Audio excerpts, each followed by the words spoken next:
Banyak yang belum tahu Gus Riza ini selain dosen di Perbankan Syariah, Fakultas Ekonomi dan Bisnis Islam IAI Darussalam Blok Agung Banyuwangi, beliau ini juga seorang praktisi skala nasional. Topik kita berat loh siang ini ya.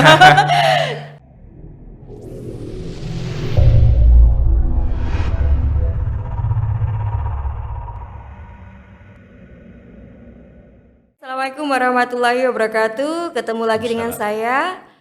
saya Anim dari kampus kita, kampus tercinta. Siang ini kita berada di podcast Febi Yaida Brilliant Choice. Yes, Yes, yes, yes, yes. yes. Oke, siang ini kita bersama narasumber kita yang hebat ini, Gus Allah. Riza. Selamat siang, assalamualaikum Gus. Waalaikumsalam warahmatullahi wabarakatuh. Sehat selalu. Alhamdulillah, alhamdulillah. Terima Sehat Gus, kasih pangestu. atas waktunya Gus di sela-sela kesibukan panjenengan bisa hadir di podcast kita siang ini. Topik yang akan kita pelajari siang ini, yang akan kita diskusikan tentang ekonomi syariah ya Gus ya. Baik. Oke. Mungkin para pemirsa di rumah yang lagi menyimak pengen tahu apa sih ekonomi syariah itu Gus, bedanya apa dengan ekonomi yang biasa digunakan atau konvensional? Mungkin di sini Gus Riza bisa mengupas sedikit tentang ekonomi syariah.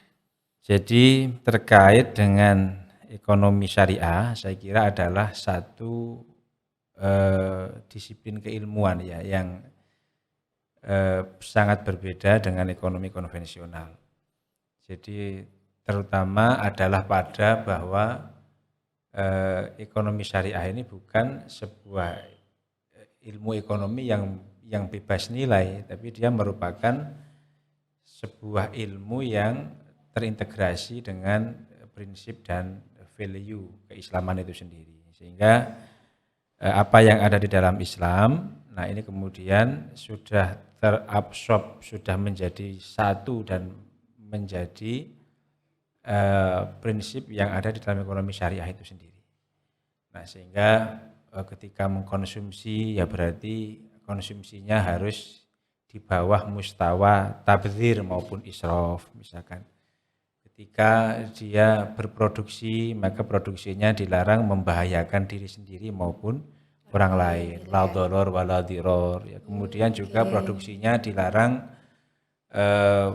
menghasilkan atau bersumber ataupun menghasilkan komoditas yang komoditasnya misalnya diharamkan oleh syariat ya karena misalkan kita ada larangan untuk mengkonsumsi atau memproduksi minuman keras ya karena memang ada larangan sendiri dalam syariat. Jadi dia merupakan sebuah disiplin ilmu yang sekali lagi dia merupakan disiplin ilmu yang tidak bebas nilai tapi dia merupakan sebuah disiplin ilmu yang bersumber dari prinsip dan nilai Islam itu sendiri. Oke. Kalau secara praktek misalnya di keuangan ya, keuangan di perbankan. Oke, di perbankan kita tahu sendiri bahwasanya ada bank konvensional dan ada bank syariah itu sendiri. Ya. Secara prinsip yang membedakan apa Gus itu? Ya, jadi secara prinsip tentu ya kalau prinsip administrasinya samalah ya. Jadi Sama ya? accountingnya kira-kira begitu ya hampir-hampir sama. Kita kenal ada istilah cash basis, ada sistem accrual untuk pelaporan akuntansinya itu saya kira sama-sama saja. Hanya memang di dalam beberapa akadnya itu ada banyak perbedaan ya, ada banyak perbedaan. Jadi tentu dari sisi akad mereka yang dikonven ya tentu tidak sama istilahnya. Ya, jadi pembiayaan KPR misalkan kita sudah menggunakan ijarah muntahiyah bitangbek atau IMBT. Kemudian untuk kepemilikan rumah juga kita sudah ada namanya MMQ, musyarakah mutanakiso misalnya. Dan banyak istilah-istilah lain yang tidak dipakai di konvensional yang tentu juga dari sisi perhitungannya mungkin saja ya sekali lagi perhitungan bisnisnya mungkin saja tidak jauh berbeda tapi dari sisi bangunan akadnya ya itu Gus sudah berbeda. Oh ya, membedakan antara prinsip syariah dengan konvensional. Betul. Oke. Kemudian untuk mengevaluasi apakah untuk pegawai bank itu sendiri yang dia bekerja di misalnya di syariah itu ketika melaksanakan akad itu harus paham akadnya, mungkin harus dia mungkin background perbankan syariah ataupun bisa pegawainya umum konven tapi dia mengerti gitu kan, otomatis khawatirnya tanda petik akan membedakan Iya. apa untuk akadnya itu sah atau kurang sahnya atau tidak sahnya gitu Gus. Gus. Ini sama promosi tadi kita Gus gitu Ya, loh. Jadi baik, ya. oke. Terima kasih Bu Anim. Jadi untuk memastikan syariah compliance atau aspek kepatutan syariah itu di setiap industri keuangan syariah atau lembaga keuangan syariah LKS itu kan selalu didampingi oleh ada tambahan struktur ya, bukan hanya gitu ya? oleh direksi dan komisaris misalnya, tapi sudah ada yang namanya Dewan Pengawas Syariah. Jadi Dewan Pengawas Syariah ini selalu memastikan aspek syariah compliance atau aspek kepatutan itu betul-betul Dilaksanakan betul. ya dilaksanakan betul, disiplin betul. Ya, direksi itu harus betul-betul disiplin untuk mempraktekkan itu semuanya. Nah ini itu tugasnya DPS dan bahkan dalam pelaporan keuangannya juga sebagian juga harus dilakukan uji petik oleh DPS itu sendiri. Jadi artinya kalau dari sisi tadi pertanyaan Bu Anim apakah seluruh karyawannya harus paham misalkan ya alangkah baiknya iya. Gitu ya. Tapi jika pun kemudian tidak misalnya maka di jajaran direksi yang paling berkepentingan dan berkewajiban untuk menjalankan bisnis ini ya harus paham. Harus paham ya. Ya kalau tellernya begitu satpamnya ya tentu tidak harus harus juga ya. Oke. Ya jadi itu yang paling penting. Oke. Terima kasih Gus. Oke, tadi terkait dengan itu. Kemudian mengamati tentang tadi Dewan Pengawas Syariah. Iya. Itu sendiri kalau di Indonesia, sendiri ada Dewan Pengawas Nasional ya. DSN, Dewan Syariah Nasional. Ya. Oke. Pengawas tadi DSN tadi atau ada yang lain untuk yang setiap kabupaten atau ada istilah lain Gus itu biasanya? Untuk pengawasnya.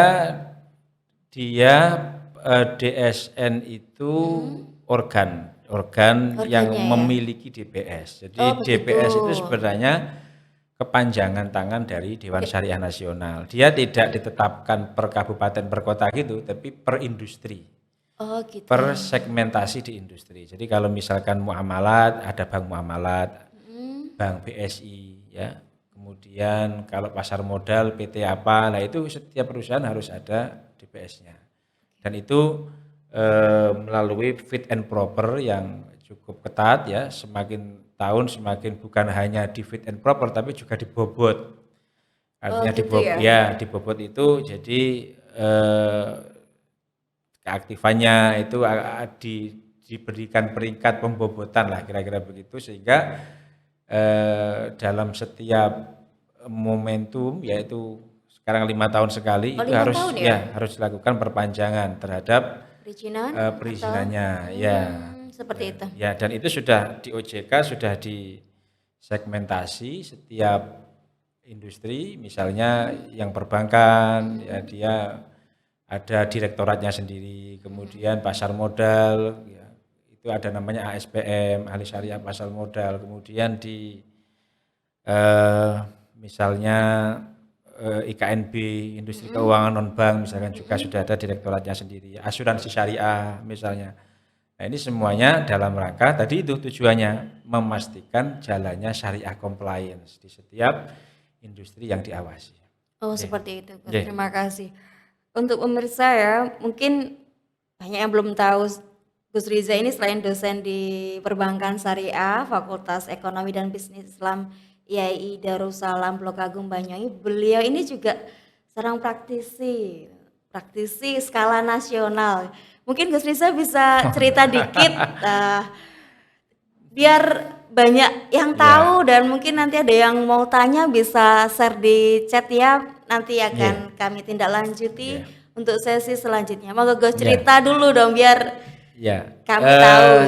Kalau praktisi banget sih ndak mboten Bu, karena Nggih. kalau praktisi banget, kalau praktisi yang betulan tuh harus ngantor setiap Oh hari. gitu ya. Ini Jadi, expert yang ahli.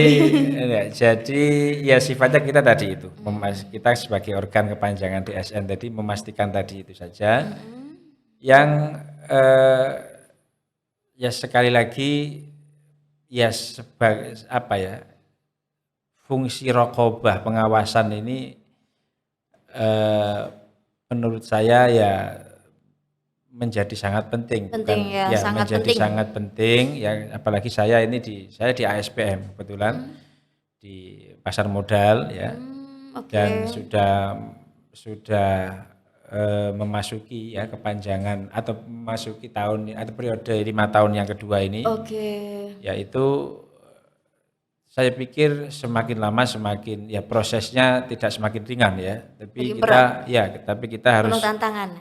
harus mempertanggungjawabkan setiap aspek pengawasan kita itu dalam bentuk portofolio ya.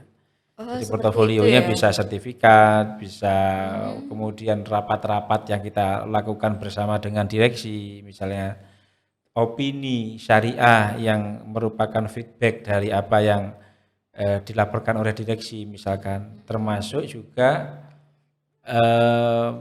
bagaimana misalnya memastikan bahwa setiap usaha yang dilakukan direksi itu tidak tercampuri dengan usaha-usaha yang non halal misalkan. Oh, begitu. Umpama pun ada yang non halal, bagaimana mekanisme tata cara untuk tathirnya, cleansingnya, pembersihannya itu juga harus kita pastikan itu berjalan. Nah itu yang saya pikir pentingnya di situ, dan ya saya menikmati lah ya. Artinya semakin direpoti oleh berbagai macam peraturan dan pembobotan itu semakin menikmati karena Menikmati ya. saya semakin sadar bahwa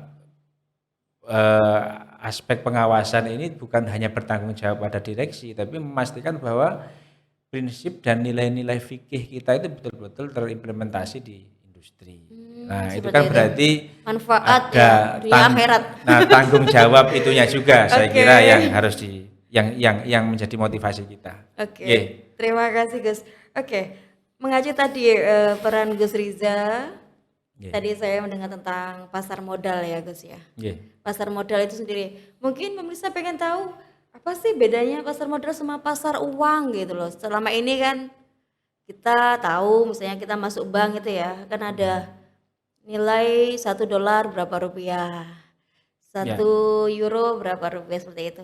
Bedanya apa Gus gitu? Nggih, Biar beda. Jadi pasar modal ini sebenarnya ya ibarat kita itu ya lapaknya lah. Oh, seperti itu ya. Jadi lapaknya di dalamnya ada banyak sekali instrumen ya, portofolio dari usahanya ya. Ya di situ ada saham ya, ada reksadana ya, ada pasar uang itu sendiri. Ya, reksadana itu juga macam-macam, ada reksadana campuran, reksadana pasar uang. Nah, itu berbeda-beda ya. Beda-beda ya, Jadi Gus, ya? beda-beda. Jadi pasar uang itu kira-kira bagian kecil saja dari sebuah entitas pasar modal itu sendiri ya. Pasar modal sendiri sangat itu dia lapaknya. Oh, Yang tempatnya. tempatnya Place-nya. dia di situ ada tadi saya sampaikan ada saham, ada kemudian sukuk ya, juga termasuk ada reksadana. Nah, itu reksadana juga macam-macam, reksadana saham syariah, reksadana pasar uang, reksadana termasuk campuran ya. Itu bentuknya macam-macam di Oke. situ. Nggih. Di dalamnya itu sudah dijamin Nggih. aman Nggih. dari unsur-unsur nun sewu riba ya Gus ya. Insya Allah. Jadi Insya Allah begini, sudah ya? Bu Anin. Nggih. Jadi kira-kira saya runtutin sedikit lah ya penjelasannya. Kira-kira begini. Jadi kawan-kawan kalau ingin berinvestasi di saham misalnya atau ya reksadana misalnya, nah itu harus punya SID, Single Investor Identification ya. Jadi itu yang diterbitkan oleh KSEI. Custodian Central Efek Indonesia. Nah, itu kita biasanya bisa lewat emiten-emiten, bisa lewat manajer investasi misalkan. Nah, ini mereka yang akan menerbitkan SID itu. Kemudian nanti akan disertakan rekening efek misalnya. Nah, setelah itu kita baru bisa mulai berinvestasi di sana. Nah, kalau investasinya saham bisa langsung, tapi ya kita harus rajin-rajin di depan mengamati Perkembangan pergerakan ya, saham itu pergerakan. yang wah itu luar biasa itu ya. Itu harus kita amati. Per detik ya Tapi Gus? kalau yang kita mau diwakalahkan, dipasrahkan kepada pihak ketiga, kita bisa pakai sistem kita bisa memakai reksadana misalkan. Oh gitu ya. Reksadana itu ada pengelolanya namanya MI, manajer investasi. Oke. Nah, MI ternyata nggak ngelola uang duitnya sendiri. Uang dari nasabah masuk ke MI, bukan ke MI, sorry, langsung masuk ke bank kustodian. Dia yang bertanggung jawab untuk melakukan pencatatan dan termasuk membagi bila mana ada keuntungan yang harus dibagi kepada semua investor, ya dia yang bertugas itu. Nah, MI yang ngatur saja. MI ini tugasnya menerbitkan daftar efek syariah. Oh begitu. Daftar efek syariah ini yang menerbitkan adalah OJK. OJK itu punya yang diterbitkan setahun 2 kali. Nah, kemarin baru terbit ini. Dulu akhir bulan Mei, awal bulan Juni, sekarang di akhir Juni dan efektif di awal bulan Juli nanti. Termasuk sama yang Desember nanti. Nah, itu DES ini misalnya daftar efek syariah yang diterbitkan ini kemudian menjadi acuan bagi MI untuk menerbitkan DES-nya sendiri. Nah, misalkan terbitlah daftar efek syariah, maka misalkan Bu Anim ingin investasi melalui MI IAIDA, PT IAIDA Asset Management misalnya. Ya, dia sudah punya punya lisensi sebagai manajer investasi dari OJK. Nah, maka ketika Bu Anim beli melalui IAIDA tadi, dan nanti aman ya Gus ya. Ya, dijamin sudah artinya dia sudah DES-nya itu sudah masuk di situ ya. Dan DES ini ya OJK memberikan toleransi hanya 10 hari. 10 hari itu setelah 10 hari harus dikeluarkan dari daftar efek syariahnya. Karena dia kalau DES-nya sudah misalkan akhir Juni diputuskan ada 100 efek. Ya, misalkan ada 5 yang baru yang dianggap sudah tidak 95 misalkan menjadi 95 nih. Nah, misalkan di periode sebelumnya dia sudah menerbitkan DES dan ternyata tidak masuk pada periode berikutnya di tahun kedua ini misalnya dari DES-nya OJK misalkan, maka yang 5 ini tadi sudah dalam 10 hari kerja dia harus dikeluarkan dari DES-nya PT IAIDA Asset Management tadi. Ya, 10 hari saja 10 hari. Kalau diteruskan, maka pendapatan yang didapat dari situ menjadi pendapatan non halal. Nah, itu harus tidak boleh diakui sebagai nilai aktiva bersih. Dia harus di cleansing, ditathir. Nah, untuk aset untuk kepentingan sosial. Oh, seperti itu ya Gus. Ya, beli keramik, beli semen nggak apa-apa. Tapi nggak boleh diakui NAB dan dibagi kepada investor, nggak boleh. Karena sampai begitu kita ngaturnya. Lebih 10 hari ya. Nah, satu, yang kedua dia rasionya 10%. Ya, dari maksimal 10% dan harus dilakukan mekanisme cleansing, tathir bila mana ada. Yang kedua, rasio utang itu juga dibatasi 45% dari rasio aset, dari total aset. Oh, seperti Jadi itu. jangan punya aset 100, utang yang berbasis bunga hanya boleh 45%. Itu saja kita sudah relatif lebih longgar dibanding di indeks Dow Jones misalnya. Dow Jones yang syariah di luar negeri itu, di Amerika atau di Inggris misalnya, dia cuma 33%. Ya 33%. Kita lebih ringan sebenarnya karena memang masih harus di-trigger, dipicu untuk supaya lebih maju lagi. Iya. Jadi ya seperti itulah kira-kira pengawasan kita di industri itu. Yeah. Termasuk kompleks banget ya. Oh ya, saya merasakan kompleks. Apalagi kalau yang setiap hari ngantor di situ, wah tambah kompleks pening banget dia. Dan mungkin banyak sekali pertanyaan gitu. Bagaimana seperti misalnya dosen atau santri gitu. Tadi harus punya kartu dulu ya, kartu identitas dulu baru bisa. Ya, SID, Single Investor Identification. Harus. Jadi mungkin paling aman pakai apa jasa wakalah tadi ya Ya, Gus ya. pakai MI. Saya pernah tapi tidak terlalu aktif saya. Oh Tidak gitu. terlalu aktif. Ya, apa namanya? Ya mendingan buka toko lah. Oh gitu ya. Kalau di Ya oke. hasilnya kira-kira Oh begitu. gitu. Artinya kan harus besar ya. Sementara kita kan kebutuhannya Mm-mm. terus ya. Betul, betul. Terus jadi Oke, kalau di Banyuwangi sendiri ya. Gus untuk melihat geliat ekonomi di Banyuwangi sendiri Hmm. untuk ke arah sana mungkin di bank-bank di Banyuwangi sendiri pernah enggak Gus menyimak di bank di Banyuwangi sendiri seperti BSI yang ada merger 3 bank Nggih, itu nggih. untuk pergerakannya bagaimana Gus? Selama 2 tahun ya ini 2 tahun merger ini Nggih, untuk nggih, nggih. yang di Banyuwangi saja kita amati dulu. Kita bandingkan Nggih. dengan mungkin di nasional mungkin Yang jelas untuk memang geliatnya. kan saya belum mengcapture terlampau detail Dalam ya untuk di daerah ya. Tapi kan semangatnya sebenarnya pemerintah melakukan holdingisasi lah kira-kira begitu. Menjadikan sub 3 perbankan ini menjadi satu bank holding yang besar kan untuk meningkatkan kapitalisasi modalnya ya. Oke. Rasio kecukupan modalnya menjadi semakin kuat. Dan hari ini kan dia BSI sudah menjadi eh, nomor 7 ya, nomor Oke. 7 bank terbesar di Indonesia loh. Wow, Nggih, keren. nggih. Jadi nomor 7 bukan hanya seperti dulu ya. Jadi Oke. kita sudah bisa melayani yang dulu yang mengurusi retail ya, kecil-kecil kira-kira tetap diurus, tapi dengan menjadi 7 besar ini, ya ini juga bisa ngurus yang gede-gede ya. Betul, betul. Jadi dengan mengurus yang gede-gede kan diharapkan juga cost avannya semakin murah ketika membiayai satu proyek ya. Betul. Ya, jadi ketika membiayai aktivitasnya sendiri ya dia juga akan semakin murah karena ditanggung bareng-bareng kan begitu. Jadi ya semangatnya saya kira dapat ya sebagaimana yang sering-sering disinggung oleh Menteri BUMN itu.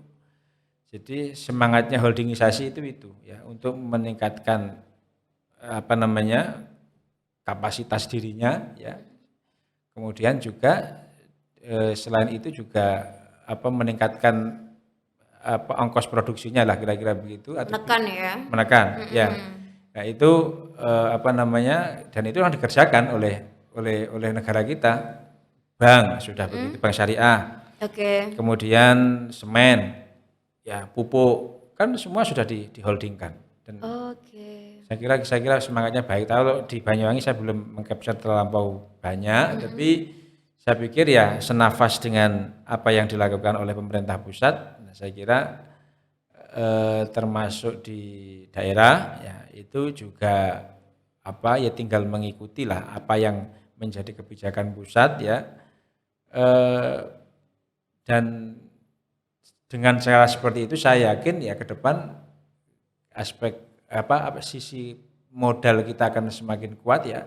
Bank syariah juga akan semakin confident ketika harus berhadapan dengan investor besar misalkan. Betul. Karena memang ya struktur modalnya sudah menjadi buku 3 kan. Buku 3 itu berarti kan sudah berapa? Di atas 10 atau 20 triliun ya gitu, untuk rasio modalnya gitu. Oke. Oke. Oke, mengacu pada hal itu, Gus.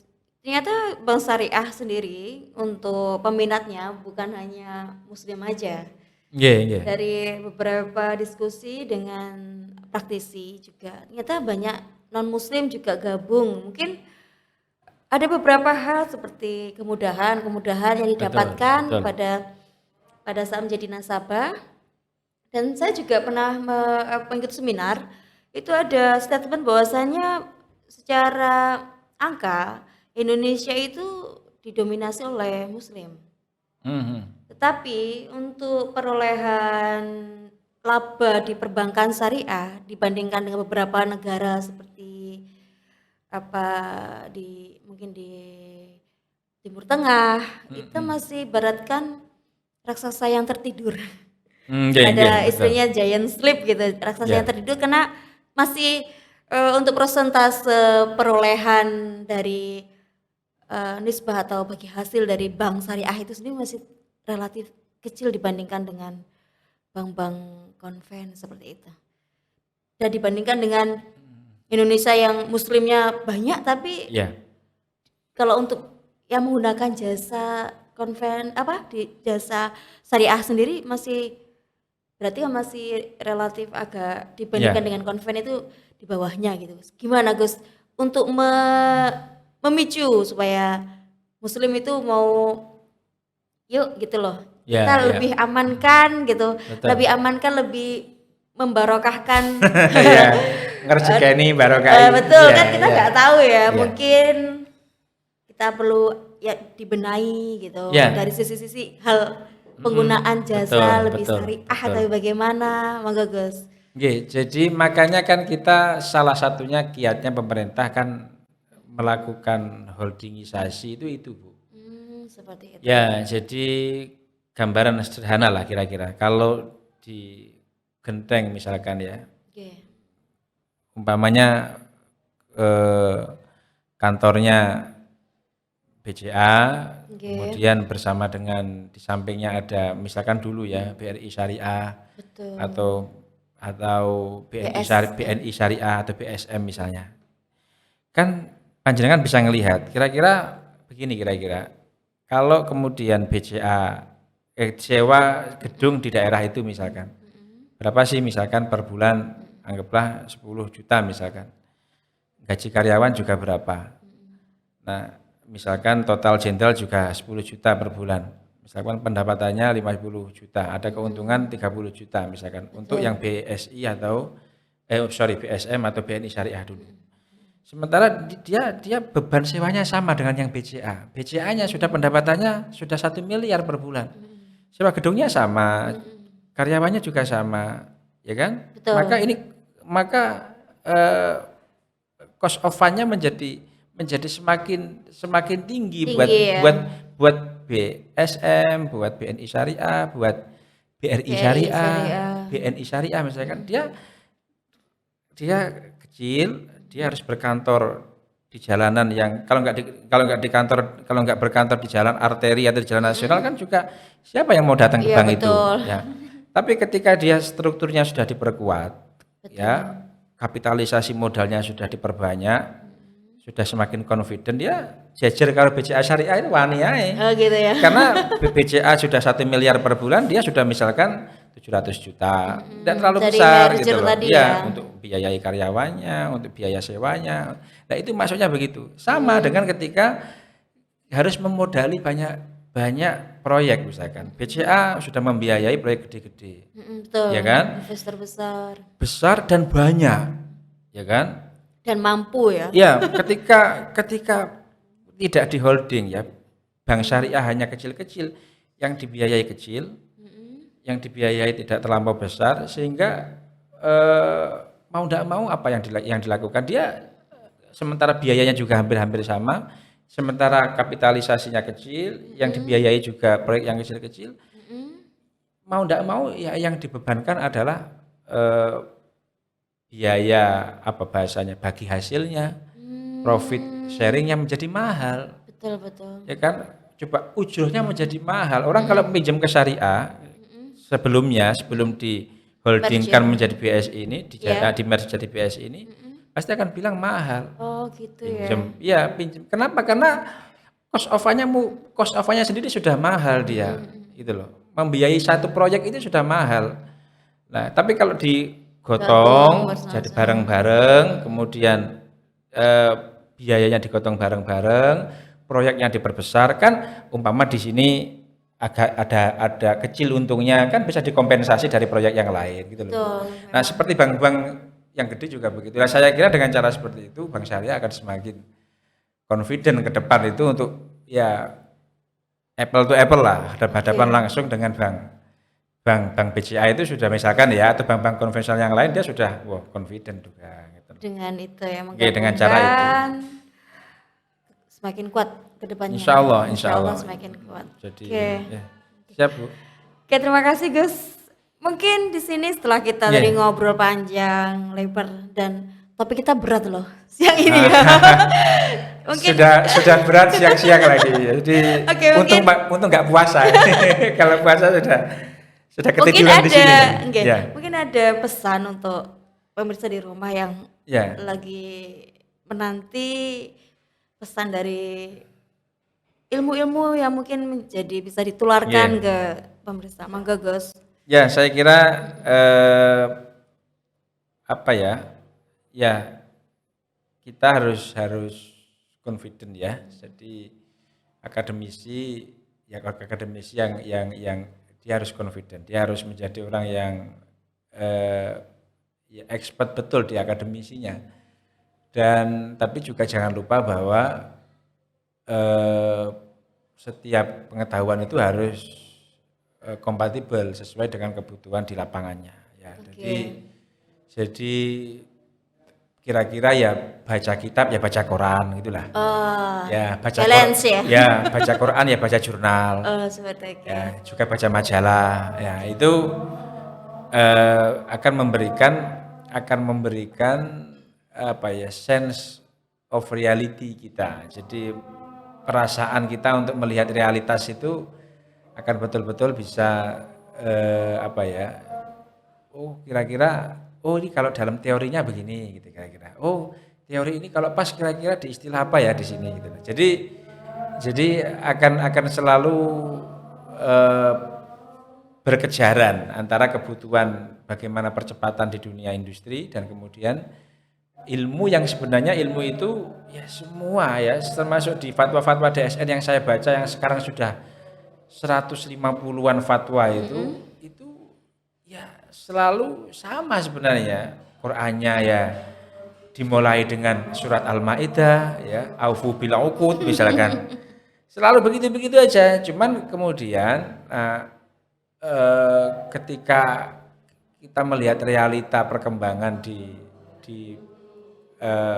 industri, Ya. nah yang itu bisa kita datang ke kantornya atau bisa kita lihat melalui perkembangan yang ada di jurnal ataupun di majalah maupun koran. Nah kita selalu harus bisa menyesuaikan, menyelaraskan di antara keduanya. Saya kira kalau dua itu bisa dilakukan ya santri itu akan jadi pelaku dia. Oke. Saya yakin itu. Ya, saya akan Gitu. jadi pelaku ya. Jadi karena muamalahnya dia dapat, tapi juga nututi perkembangan di industrinya dia juga nggak ketinggalan. Oke. Ya. Terima kasih banyak Sama-sama, Gus Bu. Matur nuwun. atas waktunya. Nggih, sama-sama. Terima kasih atas perbincangan kita diskusi siang ini luar biasa sekali. Terima kasih banyak untuk narasumber kita Gus Riza. Sami-sami. Baik, terima kasih podcast yang kita komentar dan pertanyaan bisa di-share di bawah di kolom chat. Nanti akan kita jawab di sesi selanjutnya. Terima kasih atas perhatiannya. Assalamualaikum warahmatullahi wabarakatuh. Febi Aida Brilliant Jais. Yes. Waalaikumsalam warahmatullahi Nuwun, wabarakatuh. Gus. Sami-sami.